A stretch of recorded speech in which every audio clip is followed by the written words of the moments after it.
मी ऋषिकेश सूर्यवंशी. आज आलोय MSCB ऑफिसमध्ये. मोर्चा काढण्यासाठी नाही, तर मित्राचं लाईट बिल भरण्यासाठी. फोनवर बिल भरायला जेवढा वेळ लागतो त्याच्यापेक्षा कमी वेळात हिथं काम होऊन जातं. साहेबांकडे गेल्यावर अर्ध बिल त्यांच्याकडे ठेवायचं आणि फाटका तुकडा आपल्याकडे घ्यायचा आणि घर गाठायचं. घरी जाताना गाडी म्हणली, मालक तुम्हाला रस्त्यावर आपटीन, मला नवीनच टायर पाहिजे. असली धमकी ऐकून मी जाग्यावर भेलो आणि जुन्या स्टँडच्या गणेश टायर्समध्ये आलो. इथलं काका सगळ्यात एक्सपिरियन्स माणूस आहेत. त्यांनी गाडीला धरलं आणि चाकच बाहेर काढलं. नवीन टायरची पण नाटकं सुरू झाली.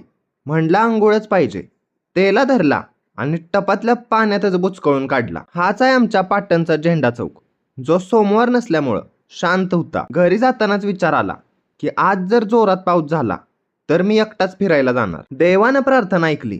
4-5 वाजताच पाऊस झाला. मी बी गावाला निघालो. गावाला पोचल्यावर बघितलं मांजर भाताच्या टोपल्यात बसल्या पिल्लं घेऊन. तिला म्हणलं बरे आहेस का?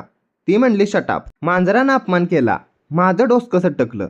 गाडी काढली आणि पाटणलाच निघालो. मित्रांनो, बेरोजगार जीवनाचा अजून एक दिवस पार पाडला आणि मी पण घरी निघालो.